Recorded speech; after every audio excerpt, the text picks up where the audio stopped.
Muy buenas noches, amigos.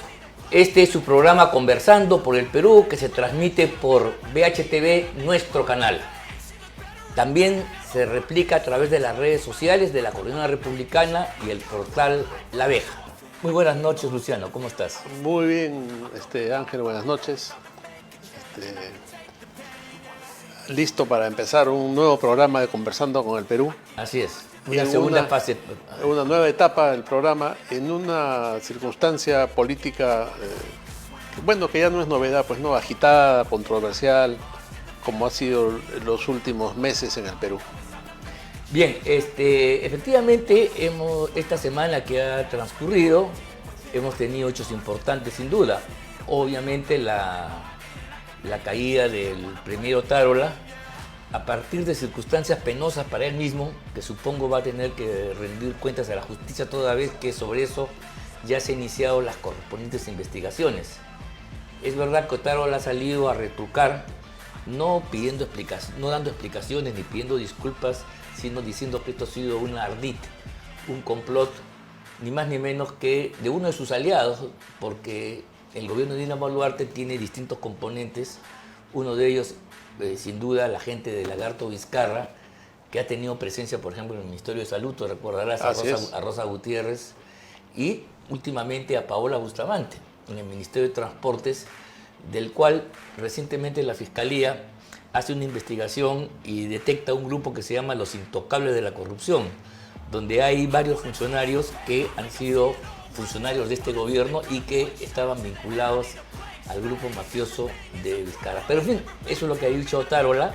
Una situación carambolesca, no sé cómo llamarla, ¿no? Rara, de conspiraciones, faldas y todo mezclado, que es una telenovela que no esperábamos, ¿no? Bueno, sin duda alguna, creo yo que hay un hecho importante, porque, bueno, rocambolesco ya es un poco las circunstancias, ese video comprometedor, en fin, que alguien podría decir son asuntos personales, pero que en el caso de un alto dignatario del Perú es realmente una vergüenza. Pero en fin, eso es un tema personal.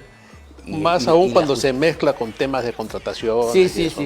Claro, porque lo grave es que aparentemente hay un trueque, hay una suerte de comercio entre favores personales y trabajos obtención de cargos públicos que se harían con fondos públicos, y eso evidentemente es muy vergonzoso y está penado. Por eso ya le corresponderá al Ministerio Público y al Poder Judicial determinar si eso genera algún tipo de conducta, algún evento antijurídico delictivo, ¿no?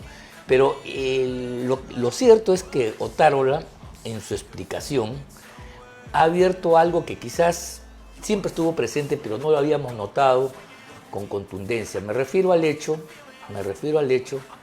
de que la existencia de contradicciones y fisuras al interior del bloque gubernamental. O sea, el gobierno de Boluarte no es un grupo homogéneo, no hay un movimiento ahí que le dé respaldo, sino es un conjunto de retazos de distintos grupos, casi todos ex izquierdistas, de la época de Vizcarra, Acuña, humalistas, hay una serie Hay una serie de componentes de retazos pequeños que, digamos que Otárola tuvo la virtud de darle cierta unidad, cierta unificación. Resulta que cuando él sale a decir que aquí hay un complot, está poniendo en evidencia las contradicciones, y a pesar que después él lo ha negado, nosotros teníamos información de que el hermano de la presidenta, Nicanor Boluarte, que está interesado en formar un partido político, mira tú, sí, como si la señora tuviera trascendencia, fuera más allá de las circunstancias fortuitas que la llevaron al Palacio de Gobierno, pudiera tener futuro, y eso está llevando a que se cometan actos de corrupción, porque armar un partido desde el gobierno implica movilizar a sectores empresariales a cambio de favores y, por supuesto, utilizar fondos públicos y la maquinaria del Estado, ¿no? Claro, para hacer este tipo de acción. Entonces, ahí se ha abierto una brecha, una contradicción que puede más adelante profundizarse y traer gravísimos problemas al gobierno de Boluarte, sobre todo que ya no está la mano y la capacidad articuladora que, sin duda, más allá de cualquier crítica, tuvo Alberto Otárola. Ahora, al margen de Otárola, la misma señorita que protagoniza el audio ha soltado una serie de nombres y ha involucrado a este señor Figueredo, que resulta ser una caja de Pandora. Este hombre está en todas, ¿no? Y Vizcarra, ahora yo pensaba, ¿no? Para ser secretario general del partido de Vizcarra hay que ser otro lagarto, ¿no? Sí, un lagarto de proporciones. Claro, ¿no? Gigantesco. ¿Cómo será esa relación entre estos dos? No, sí, claro. Y el hombre... Dos saurios que se muerden entre ellos. Así es, ¿no? Y él tiene salida para todo, ¿no? Una serie de recursos. No tiene un pelo tonto ese Figueredo. Sí, no, yo creo que se ha abierto ahí una caja de Pandora, se ha abierto una ventana que no conocíamos o conocíamos tangencialmente. Y, en fin, creo que este tipo de cosas sí va a tener efectos más adelante, porque, digamos, la articulación, la estabilidad precaria, pero estabilidad al fin y al cabo que le dio Otárola, no sé si la va a poder tener su sucesor, Adrián Senga. Hay que reconocer esa habilidad en Otárola, sí, ¿no? Sí, eso es una habilidad, porque mira, mucha gente daba por cierto de que esto no duraba más de 3, 4 meses, ha durado más de un año, y entonces eso es una victoria objetiva. Claro, eso ha tenido pues muchos equilibrios, ha hecho pactos que para muchos resultaban sorprendentes. El hecho es que ha logrado pacificar al Congreso y lo ha uncido al carro y a la suerte del gobierno de Vizcarra, del gobierno nacional Boluarte. Ahora tú mencionas al Congreso, y lo que hay que tener en cuenta también es cómo este escándalo de Otárola y toda esta telenovela ha hecho que pase bastante desapercibido lo que pudo ser motivo de gran controversia, que es la vuelta a la bicameralidad. Sí, aunque hay que reconocer también de que este tema ya fue aprobado en la anterior legislatura. Al tratarse de una reforma constitucional, requiere 2 legislaturas y 2 votaciones calificadas de 2/3, ¿no? Cosa que se ha conseguido.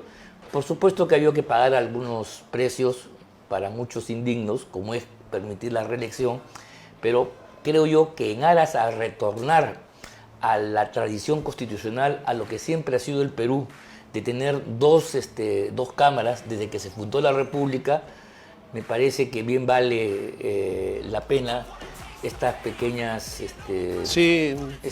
accidentes, ¿no? Una concesión por ahí. Sí, ¿no? Sí, porque ponerse purista frente a eso, frente al objetivo de retornar a un régimen que, mira tú, la negación del mismo, estos 30 años, hay un hecho que es evidente para todos. La catástrofe del régimen parlamentario está asociado, pues, en última instancia, a la existencia de una Cámara conformada apresuradamente, no reflexiona sobre las leyes y que comete muchas arbitrariedades. La unicameralidad está asociada generalmente a gobiernos autoritarios que buscan dar leyes rápidamente y pasarlas, ¿no? Y que el Congreso no fiscalice, no controle. Claro. Eso fue la voluntad de Fujimori, y hay que decir que el unicameralismo tiene origen en los movimientos del socialismo real, ¿no? Así es. En todos ellos hay parlamentos unicamerales, porque en la tradición occidental, en el mundo democrático, todos los parlamentos, todos los países, todos los estados democráticos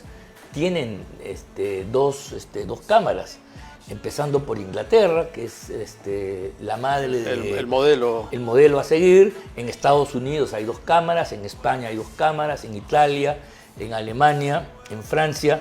En fin, casi no hay país del orbe democrático que no tenga 2 cámaras. Y el Perú, cuando accede a la vida republicana e independiente, tuvo 2 cámaras. Es el modelo peruano de siempre, en realidad estamos volviendo a la tradición. Sí, 170 años de bicameralismo contra 30 de aventura unicameral, con los resultados nefastos que tenemos. Por eso, cuando hay gente que impugna, yo siempre les digo, ¿qué sentido tiene persistir en un error que se está demostrando y verificando en los hechos? Ustedes no critican a los parlamentarios, no dicen que es lo peor. Bueno, pues y la reelección, vale la pena hacer un invento, ¿no? También, Ángel, está en función de que no quieres reelección, no votes por los mismos, pues, ¿no? Sí, finalmente claro. La reelección la decía el votante. Sí, porque mira tú, en el caso de los que tienen funciones ejecutivas y que manejan recursos públicos, ahí hay una razón, digamos, atendible desde el punto de vista que pueden usar estos recursos públicos, como son los alcaldes, los gobernadores y sobre todo los presidentes para su reelección. Así es. Pueden, digamos, pero el rol del Parlamento y del parlamentario no es ejecutar obras, no presta servicios, ni siquiera da autorizaciones. Por lo tanto, es una especie de representante, de abogado nuestro. Ni siquiera que pueden legislar algo que ocasione gasto, sin pasar por el filtro del Ministerio de Economía. Así es, o sea, será limitado la capacidad legislativa a que no se genere ningún impacto en la hacienda pública. Así es. Bueno, hemos llegado a la primera parte de nuestro programa. Vamos rápidamente a seguir con los análisis de otros acontecimientos acaecidos en esta semana que termina. Perfecto, vamos a una pausa. Bueno, estimados, volvemos con nuestro programa Conversando con el Perú. Otro acontecimiento de la semana que está además en movimiento es el tema de la Junta Nacional de Justicia y la tarea del Congreso de la República, que ha llevado a cabo una acusación constitucional que ha implicado el intento de remover a algunos de los miembros de esta instancia. Hasta la fecha se han producido 2 y creo que ahí va a quedar la cuestión. Ahí va a quedar, parece, ¿no? Sí, entonces esto merece un análisis. Yo creo que lo primero que habría que decir, a ver qué te parece a ti, es que al margen del fondo, de lo que nos parezca o no, y eso siempre es materia de controversia, es un hecho objetivo que esta es una competencia del Congreso. O sea, no nos debería llamar la atención. El Congreso está facultado, de acuerdo a la Carta Fundamental, a llevar a cabo este tipo de procedimientos que se conoce con el nombre de juicio político, en concreto una acusación constitucional contra altos funcionarios del Estado, que no somos nosotros los ciudadanos. Esto únicamente ocurre con un pequeño grupo de personas que ocupan altísimos puestos de poder, están en la cima, en la cúpula del poder, que no pueden ser investigados a través de los métodos corrientes. No pueden ser investigados ni por la policía en primera instancia. La Fiscalía, cuando quiere investigar, tiene que solicitar una autorización, un antejuicio, porque se trata de darle ciertas prerrogativas justamente para proteger su alto cargo.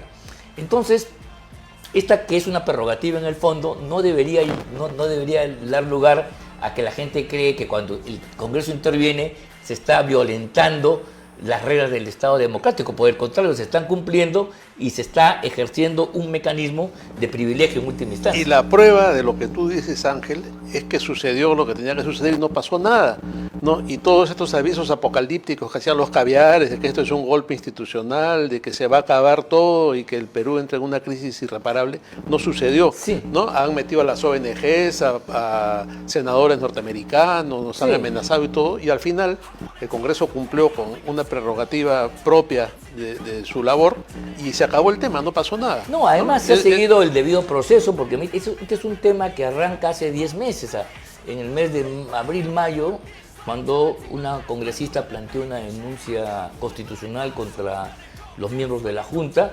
Se ha seguido a través de todas sus etapas, primero en la subcomisión de acusaciones, donde participan los emplazados con sus abogados. Después que termina el informe que hace la subcomisión, este tema es remitido a la comisión permanente, que es el órgano que acusa. Así es.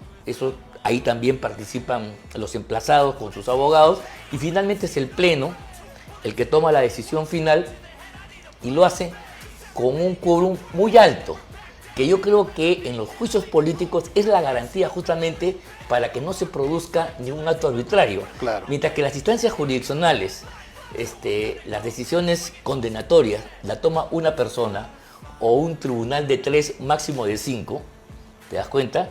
En el caso de un juicio político, que se exija 2/3 del número total, es muy alto. Que se amplió un momento, ¿no? Porque era menor antes. No, bueno, sí, bueno, pero digamos que ¿qué cosa implica? Que personas que piensan distinto se pongan de acuerdo, ¿no? Que piensan blanco y negro, izquierda y derecha, negro y azul, con diferencias absolutas, los hace coincidir en un hecho más allá de sus diferencias. Esa es la garantía que tiene el la sistema mayor legitimidad, ¿no? Para poder tomar una decisión de este tipo. Entonces, el suelo está parejo y eso hay que decirlo con claridad para que no se haga demagogia y no se diga que aquí ha habido una vulneración, un acto prepotente. Porque lo contrario, ¿qué cosa es? Es que esta gente está pues por encima del control de la ley y la Constitución y pueden hacer lo que les dé la gana. Así es. Y eso es inaceptable en un Estado democrático de derecho. Ahora, tú has mencionado una palabra clave en esto, ¿no? Que no se haga demagogia. Y es increíble cómo hay gente que evidentemente entiende que esto es una función propia del Congreso y sin embargo hace una serie de malabares mentales para pretender que se ha vulnerado la Constitución, para buscar interpretaciones auténticas, interpretaciones raras de las normas y pretender que estamos ante una situación irregular, ¿no? La República y algunos medios de comunicación en esto, pues yo creo que podrían servir para una clase de periodismo de lo que no se debe hacer. Sí, porque desinforma. Es como si mañana, por ejemplo, alguien pretendiera al revés, ¿no? Decirle que los magistrados no pueden llevar, siguiendo los procedimientos, procesos contra los congresistas porque tienen fuero y porque son representantes del pueblo. Pero es increíble. ¿No? ¿Te das cuenta? No, pero a nadie se le ocurre eso, claro. Decir, porque el asunto está que se respete las formas, pero todos los organismos se controlan mutuamente y eso es lo que se llama el check and balance o el balance y equilibrio de poderes. Hay un equilibrio, de eso se trata, ¿no? Pero cuando entra este afán de distorsionar la realidad y crear lo que llaman ahora una narrativa distinta a la realidad, la percepción de gran parte de la población va cambiando.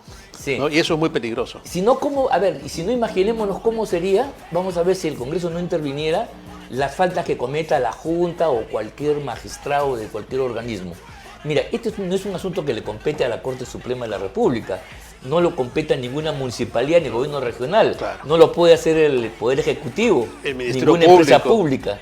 ¿Quién lo podría hacer? El Ejército, no sé, ¿te das cuenta? Claro. Entonces es obvio que la competencia la tiene la representación nacional, salvo que alguien sostenga de que estos organismos que son elegidos, son nombrados, son intocables. Son intocables y están por encima de cualquier tipo de control y no estarían sometidos ni a la ley ni a la Constitución. Esa conclusión es una barbaridad que solamente puede proceder de un Estado no democrático y un Estado totalitario. Así es. ¿Te das cuenta? Claro. Ahora, quienes sostienen este tipo de posiciones no necesariamente son juristas, son opinólogos, ¿no? Que terminan por vender esa versión y mucha gente la compra. No, además cuando a ellos les ha tocado hacer lo propio, no dicen eso, aplauden.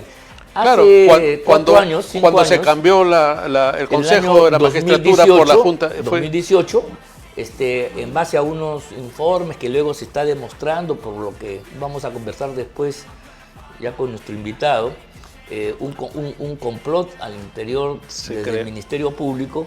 Se infló este tema de los cuellos blancos. Se creó una situación totalmente anómala. Así es. Y sin mayor explicación, sin nada, mira tú, se consiguió que no solamente fueran sancionados los miembros que habían estado en las conversaciones, sino los suplentes fueron desaforados. Los suplentes que no habían tenido ningún tipo de participación. Y el organismo se modificó, se destruyó, para formar la bendita Junta Nacional de Justicia, que es un aparato más afín a este control por parte del mecanismo que elige jueces y fiscales, más afín al gobierno de turno. Claro, se cambió la forma de composición de la organización, ¿no es cierto? Ya, y eso se hizo en 3 meses. Y se hizo...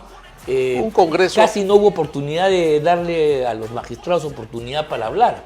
Hubo una campaña de satanización, se manejaron los audios, se extrajo las conversaciones, se quiso ver delitos donde no había tal, y esta maniobra que hoy día recién se está descubriendo, se está poniendo a la luz y al análisis, fue un mecanismo que fue aplaudido por todos los caviares y por todos los radicales que hoy día condenan de que el Congreso pueda pedirle cuentas a los miembros de la Junta Nacional de Justicia. Así es, ¿no? Un Congreso donde había una mayoría de fuerza popular y que Vizcarra los logró arrinconar y tener de rodillas y que aprobaban todo lo que él les mandaba, ¿no? Sí, pues, o sea, en realidad ahí el Congreso se doblegó.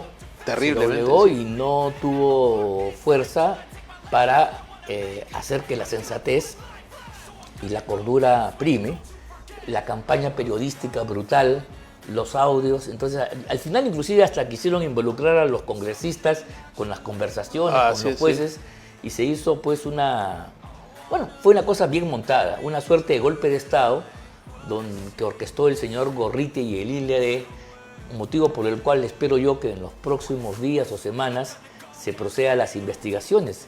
Si no es por la Fiscalía, que es renuente a hacerlo, por lo menos ya a estas alturas, el Congreso de la República debió formar una comisión investigadora que haga desfilar a todos estos personajes y generar los insumos para que luego el Ministerio Público pueda llevar adelante ya la investigación fiscal correspondiente. Yo me imagino que en el Congreso hay ya alguien que estará pensando en esto, ¿no? Y tomar este asunto entre sus manos y aclarar todo este entuerto, ¿no? Sí, pues, porque sería bueno saber, pues, hacerle preguntas a los Gorriti, a los Vela, a los Domingo Pérez y compañía, sobre toda la información que ha dado el señor Villanueva. Villanueva, sí. Al cual lo dan, por cierto, en las cosas que dice contra Patricia Benavides, pero ponen en duda lo demás. Todo lo demás son locuras, ¿no? Ocurrencias. Por eso, pues, o es uno o lo otro, o sea, o tenemos la misma vara para medir las cosas, o la cosa es absolutamente extraña. Un artículo interesante de Marta Meyer Miroquesada esta semana hablaba de que Villanueva está destruyendo a la caviarada, ¿no? Con sus declaraciones, va cada vez involucrando a más, y el caso de Rosa María Palacios, de Gorriti y todo lo que ha venido soltando, y que va quedando sin respuesta, porque ellos no terminan de aclararlo, salvo decir que cuando habla de ellos es mentira y cuando habla de Patricia es verdad. Esto lo vamos a conversar con nuestro invitado, pero el señor Villanueva era un personaje importante dentro de la Fiscalía. Mira, él no entra con Benavides como algunos creen, sino ha tenido ya una amplia trayectoria, fue hombre de confianza de Pablo Sánchez. De Pablo Sánchez, así es. El fiscal que tuvo la hegemonía durante un largo periodo del Ministerio Público y el que abrió y permitió la infiltración caviar en esta dependencia pública, ¿te das cuenta? Claro, este hombre ha visto la llegada de las fuerzas de Gorriti y cómo han ingresado al Ministerio Público y conoce todo, él, con mucha precisión declara cosas que se van comprobando, ¿no? Sí. Al unir las piezas de un rompecabezas. Mira, eran cosas que más o menos nosotros suponíamos o sabíamos por vía indirecta, pero que lo diga en una deposición pública, en una carpeta fiscal, una persona que se le está dando el tratamiento de colaborador eficaz y por lo tanto se debe haber verificado sus dichos, y que diga información de este tipo. Que había una persona ahí de él sentada en el Ministerio Público. Claro, que tenía en su oficina prácticamente, o sea, que ellos revisaban, o sea, la secrecidad de este proceso era aullado a través de una prensa que hacía de portavoz de estas maniobras. Bueno, tenemos otra pausa. Pasamos a una pausa y volvemos en unos instantes. Muy bien, estamos de vuelta en el programa y para seguir profundizando en estos temas que veníamos desarrollando en el bloque anterior, tenemos un invitado que conoce la situación por dentro, que ha vivido de cerca muchas de las cosas que se están comentando en el Ministerio Público. Me refiero al doctor Tomás Aladino Gálvez, ex fiscal supremo, y que tenemos el gusto de tenerlo esta noche en el programa. Muy buenas noches, Tomás. Tomás, buenas noches. Un gusto tenerte. Y bueno, y la primera pregunta es, tú en primera persona has sido víctima de estas conductas, mejor dicho, inconductas habidas en el Ministerio Público, y que finalmente, de algún otro modo, la opinión pública se ha enterado a través de las declaraciones del señor Villanueva, el cual es considerado, como dijimos en el segmento anterior, colaborador eficaz para la campaña contra Patricia Benavides, pero en estos nuevos hechos que él ha relatado, aparece que se quiere disimular. ¿Tú conoces al personaje? ¿Qué opinión nos podría decir al respecto? Claro, buenas noches en primer lugar y gracias por la oportunidad. Efectivamente, yo he trabajado en el Ministerio Público más o menos 30 años y conozco la problemática del Ministerio Público, conozco la conducta de muchos de sus fiscales, casi de la totalidad, y ciertamente de Jaime Villanueva, a quien lo conozco, hemos tenido cierta amistad, y también conozco de su influencia en la institución desde que fue llevado por Pablo Sánchez con bastante prerrogativa, con bastante influencia en la institución, y luego pues esto que se retiró un tiempo. ¿Qué rol cumplía? Y regresó con Patricia Benavides, ¿no? Sí, ¿qué rol cumplía él? Él en primer lugar entró como asesor, pero después él ha sido gerente central de la escuela del Ministerio Público. Y esa gerencia central comprendía 3 gerencias adicionales, pero él tenía bastante influencia, como digo. Hemos trabajado juntos en algunas ocasiones en lo que se refiere al trabajo del Centro de Asuntos Interculturales, donde inclusive hemos viajado con él también cuando hemos realizado eventos de capacitación o de coordinación con los ronderos y con la justicia especial en general. Y Perdón, es que me he quedado con una idea de lo que hablábamos en el bloque anterior, que me gustaría conocer tu experiencia o tu opinión sobre esto, ¿no? Cuando Villanueva habla de la presencia de IDL al interior del Ministerio Público, es porque él estaba cerca al fiscal de la Nación, a Pablo Sánchez, y veía los movimientos de Gorriti en torno a Pablo Sánchez. ¿Pero esto era algo que se comentaba a nivel de la Fiscalía o era algo muy secreto, muy bien guardado? no, lo que pasa es de que IDL y otras ONGs como Transparencia, Proética, pero especialmente IDL, en todo momento han estado detrás de ganar espacios en la administración de justicia, Poder Judicial, Ministerio Público y otras entidades. Sí.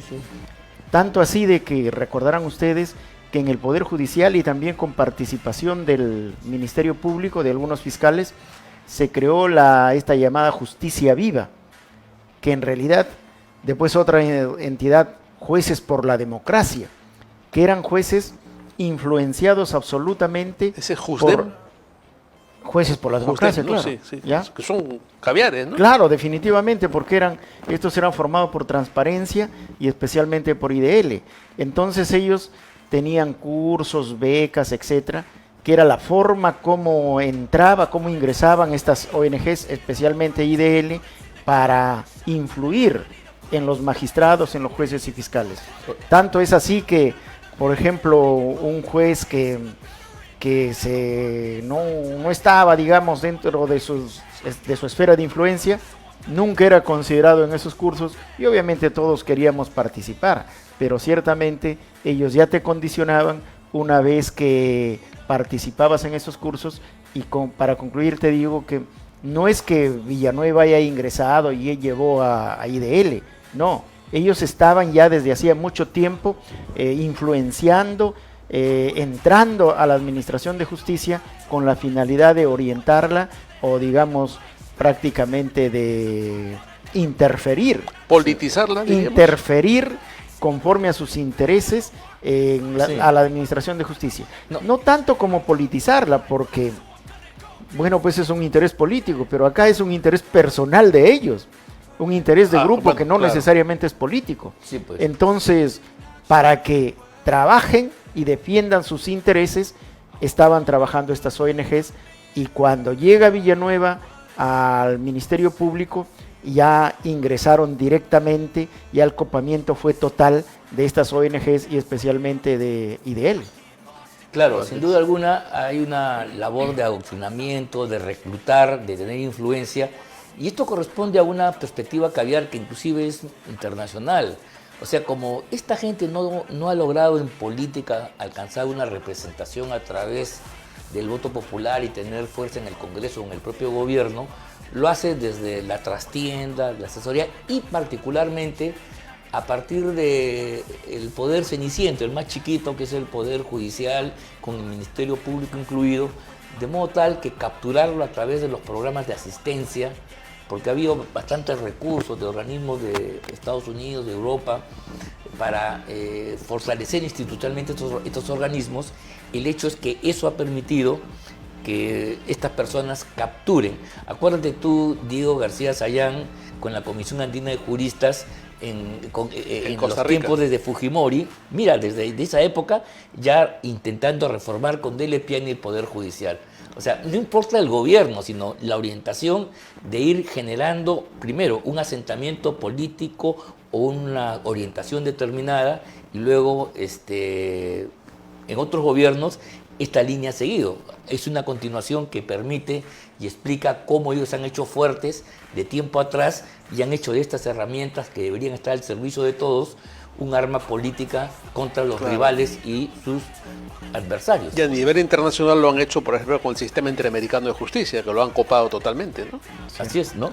Claro, porque también eso depende de los mismos gobiernos, porque obviamente estas ONGs tenían influencia en los gobiernos, porque si nosotros nos fijamos, siempre las ONGs auspiciaban o proponían a los integrantes de las cortes de las internacionales, o como la Corte Interamericana, como la Comisión, inclusive en la Corte Penal Internacional, donde tenemos una juez peruana, que bueno, ese es un orgullo, y era fiscal, la doctora Luz Ibáñez, recordará. Sí, claro. Pero también ella fue propuesta y auspiciada por estas ONGs. Claro, y ahí empieza a haber un sesgo, pues, porque la independencia del Poder Judicial y el Ministerio Público, que es un valor esencial de una recta administración de justicia en un Estado democrático, se ve trastornada cuando los operadores de la justicia o los fiscales que investigan empiezan a tener visiones sesgadas y favorecen a unos y a otros no.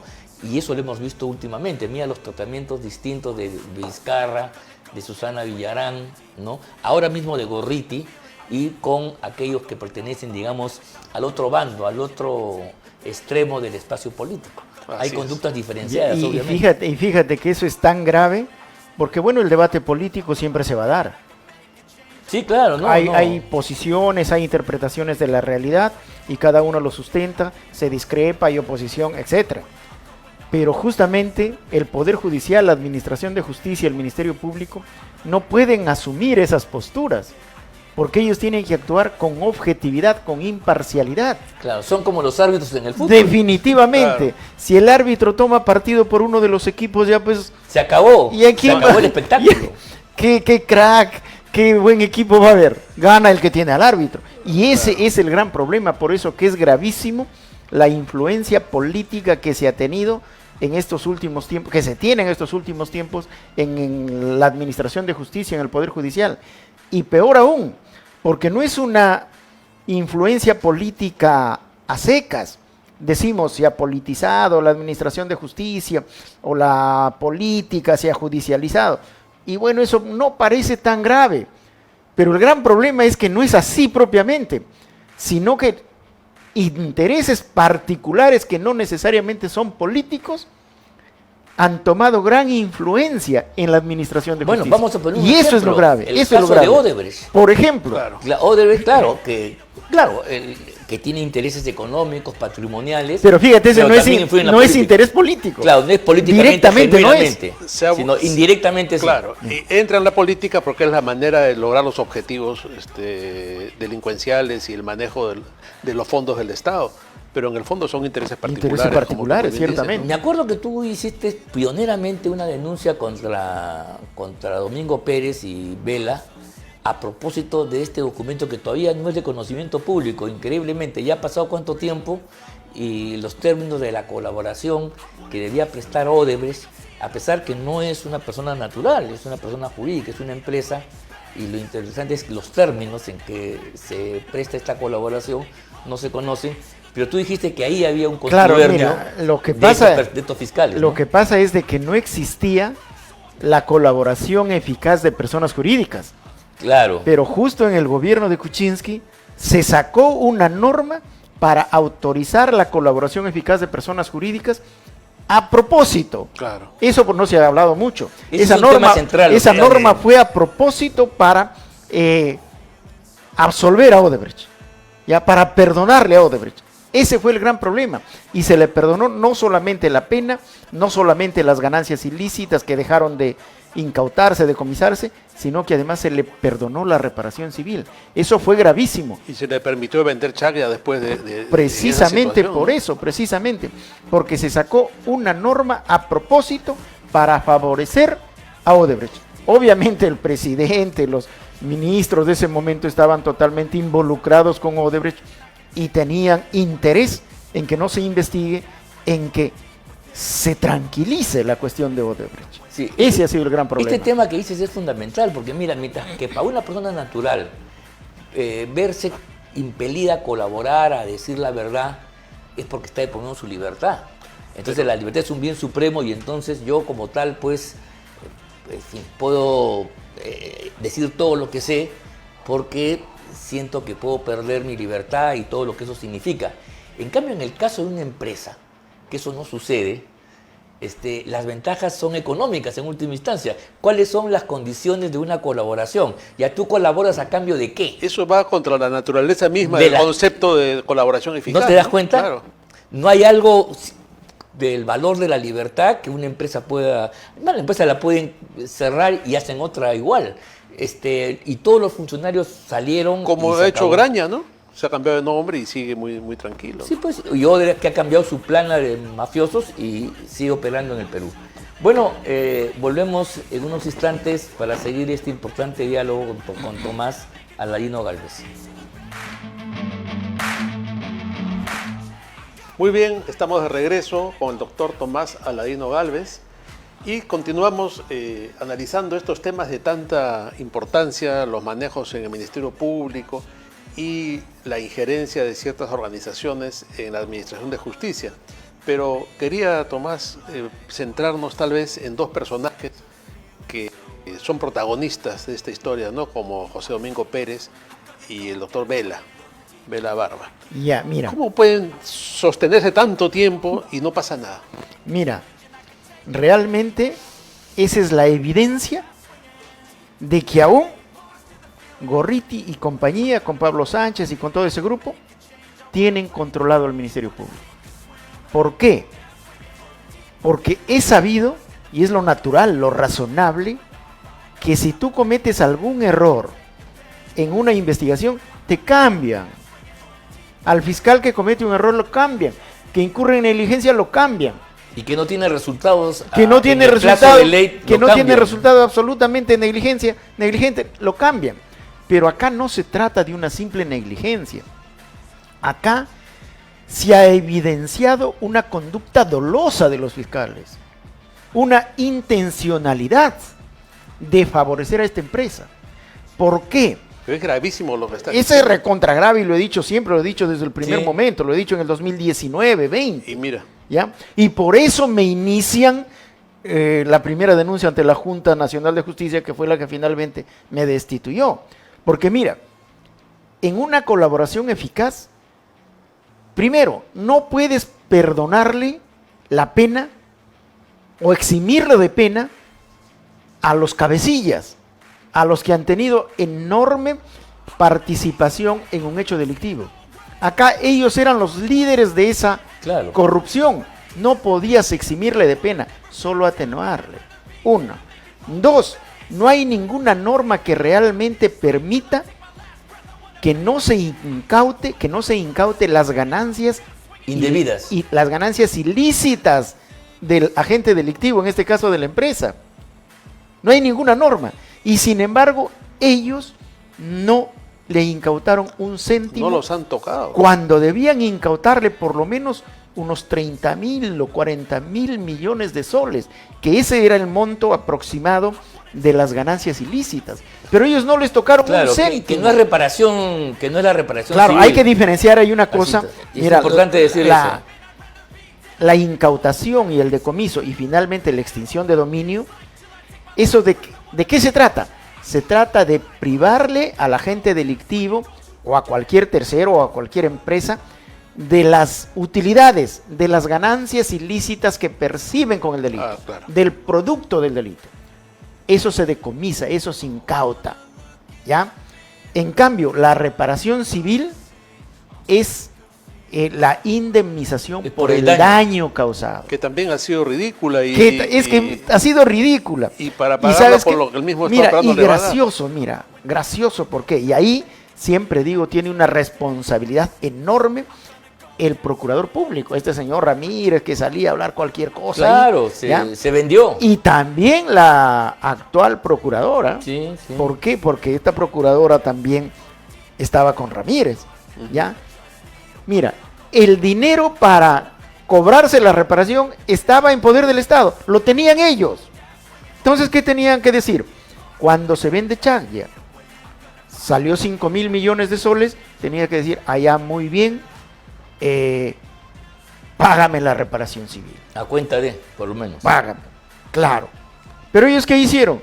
Le devolvieron toda la plata de la venta de Chaglia y la reparación civil le dijeron, me pagas en 15 años cuando puedas. ¿Te das cuenta ese despropósito? No, pues no es irracional. Sí, y sin embargo lo han aceptado todos. No, es increíble. Y además, mira tú, Odebrecht tenía como 20 y tantos proyectos, ¿ya? Y solamente la colaboración es por 4 de ellos que ya se conocían de antaño. Que había pruebas suficientes. Los actos de corrupción, porque, o sea, no fue fruto de la colaboración y la confesión que ellos claro, hacen, claro, sino verdad. ya eran cosas que se conocían. Más bien, el tema del oleoducto que no estaba presente se conoce por otro lado y no está ese tema Ya, dentro pero ¿qué del marco de la hicieron? colaboración. Pero es que ¿qué hicieron estos vivos? Mira, dijeron, esa es una colaboración progresiva. Eso Así no es. existe en ningún lugar en nuestra legislación. Sí, me acuerdo. Dicen que en Brasil hay una figura parecida, pero acá dijeron una colaboración progresiva. ¿En qué consistía esta colaboración progresiva? En que te van a investigar por 100 delitos, pero tú colaboras solamente por 2. Y si te descubren otros, lo ponen a la colaboración. Te descubre otro, lo ponen a la colaboración. O sea, sabes que ese es un total despropósito y eso es lo que han hecho. Pero fíjate lo grave. Todo el mundo sabe que estos señores favorecieron a Odebrecht. Que trabajan para Odebrecht, lo he dicho yo siempre. En realidad Incluso, los colaboradores son ellos, pero Ya, colaboradores con Odebrecht. Colaboradores de Odebrecht. Ya, pero para concluir, si me permite. Sí. Mira, todo el mundo sabe, los fiscales de la nación saben, los presidentes de junta saben, todos saben. ¿Por qué no los cambian? Eso, repito, eso evidencia que ciertamente Odebrecht sigue teniendo, mandando en el Perú. sigue mandando por lo menos en la fiscalía. Sí, Por yo creo que eso es evidente. Odebrecht, su poder no ha alicaído, porque inclusive, mira tú, hay un tema colateral que lo quiero traer. El hecho que no haya prosperado la investigación sobre Susana Villarán y la municipalidad no le permite a la municipalidad, por ejemplo, sacar la conclusión de que ha habido pues corrupción en los contratos. Porque claro, se sabe por lo que se ha dicho y la historia que conocemos, pero no es lo mismo que existe una sentencia firme que condene a la Villarán y a Odebrecht y entonces el contrato de los peajes se cae a partir de una sentencia judicial. ¿Me explico? Por eso es que le han venido dando largas. Se mantiene ahí en un limbo y claro, entonces claro, tú no tienes claro. Se supone que, como es un dicho, no se puede acreditar plenamente, por más que en la realidad lo sepamos. Pero ¿sabes qué? Ahí creo que hay que hacer una pequeña precisión. A ver. ¿Por qué? Porque mira, yo no quiero aguarle la fiesta a nadie, pero ¿qué sucede? Todos estos triunfos aparentemente que se estarían dando en que se ha dejado de cobrar, se ha suspendido la cobranza de los peajes, etcétera. Del ¿no es peaje, cierto? un del peaje de uno, el de Puente Piedra, Piedra, ¿no? ¿ya? Y no lo han sacado por lo que sea ilegal, sino porque supuestamente afecta la libertad de tránsito de las personas. Por eso nada más. En realidad, mira, si los peajes son producto del delito, son producto de la colusión y el cohecho, de la corrupción. Entonces, ¿qué se tendría que hacer? Obviamente, incautar. Porque cuando tú haces un contrato, una concesión, tienes un derecho real sobre esa concesión. Correcto. Así como un derecho de propiedad. Así es. ¿Ya? Entonces, ese derecho real que tienes sobre la concesión, eso se incauta, se decomisa o se extingue el dominio. Y no necesitas, y ahí no prospera los arbitrajes nacionales o internacionales. ¿Por qué? Porque en el ámbito penal no prospera ningún arbitraje. Lógico. Entonces, mira, Domingo Pérez y Vela tenían que anular los peajes. Tenían que extinguir el derecho que tenía Odebrecht, rutas, ¿cómo se llama? Rutas de Rutas de Lima. Lima, el nombre de Odebrecht para estos Los casos. derechos que tenían, entre comillas, sobre los peajes, tenían que incautarlos. porque ese no era ningún derecho, porque hay que saber que los derechos reales como la propiedad y cualquier otro derecho se obtienen a través de procedimientos lícitos, nunca a través del delito. Entonces ellos realmente no tenían y no tienen un derecho. Si hubieran hecho eso en su oportunidad, este No, tema de los peajes no hubiera tenido una historia distinta. Y fíjate, para concluir esta parte, yo presenté una demanda de extinción de dominio. Yo no era el legitimado, pero la fiscalía estaba obligada a hacerlo. Entonces yo le doy la información, interpongo una demanda de extinción de dominio y ¿sabes qué? No han dicho esto es mi boca, no me han notificado de nada y se ha perdido en el camino la demanda, que yo voy a preguntar dónde se encuentra esa demanda, porque con esa demanda se tendría que extinguir los peajes, punto. Claro. O sea que hasta en este tema la mano de Pérez y de Vela.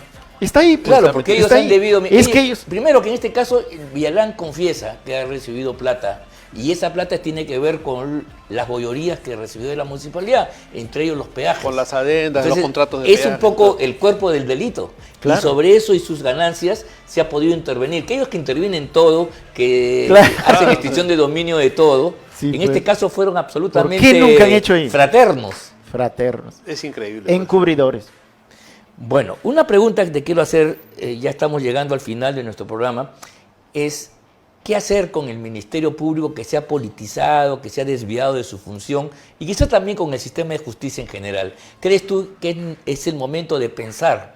Digo pensar porque es un tema de gran envergadura, ¿no? Una reforma integral del sistema para, en primer lugar, recuperarlo y que tenga la prestancia de ser una instancia colocada, pues, más allá de la contienda política. Mira, el Ministerio Público tiene que reformarse necesariamente. Tiene una ley orgánica que rige la vida de la institución del 81, de Ajá. 1981. Ha cambiado la Constitución, ha cambiado todas las normas, incluido Código Civil, Código Penal, todos, menos la ley orgánica del Ministerio Público. Sí, pues es... Cuando yo estaba en la Fiscalía, yo he hecho 2 proyectos de ley orgánica del Ministerio Público. Nunca quiso darle pase Pablo Sánchez, por eso es que no continuó. Pero ahora han formado una comisión para redactar la nueva ley, ya por ahí yo le estoy alcanzando información a la gente, y ojalá salga una nueva ley orgánica que es un inicio de la reforma, porque la reforma tiene que ser integral, pero no que lo haga el Ejecutivo ni el Legislativo, sino tiene que ser una reforma con la participación de todos los organismos nacionales, de todas las entidades, de todos los órganos de la democracia. Es un debate nacional. Necesariamente. Es un debate nacional, sin Es duda. urgente, pero tiene que ser una reforma integral con la participación de todas las instituciones y de toda la gente involucrada que conoce esa materia. Y claro, y también un cambio de las personas que están ahí, ¿no? Porque mientras sigan estos... Mira, todo no necesariamente se tiene que cambiar todo. Los que tengan que cambiarse se cambiarán, pero no todos, porque obviamente si tú cambias todo, empezar de cero casi es imposible. No, claro. No, ¿Ya? me refiero a quienes han sido capitostes, Ah, a los que han lógico, pues. permitido, a los que Claro. le han abierto la puerta, a los que habían, Lógico, a los lógico. Pablo Sánchez, que son muchos, que han Eso- permitido eso- que... Esto no solamente hay que sacarlo, sino hay que meterlos presos. Bueno, sí, yo creo que sí, es necesario eso. Bueno, hemos llegado ahora sí al final de nuestro Muy programa, muy interesante. agradecido. Este es un tema que hay que volver, quizás en otra oportunidad, es un tema central. Y yo quiero agradecerles a todos ustedes, amigos, por la complacencia, por seguirnos en su canal VHTV, nuestro canal, y agradecerle a la Coordinadora Republicana y al portal La Abeja por reproducir estos contenidos, y nos veremos la próxima semana en una nueva edición de Conversando con el Perú. Hasta el Buenas próximo noches. lunes a las 7 de la noche. Luciano, Buenas noches. Muchas gracias por su sintonía. muy bien, gracias, buenas noches.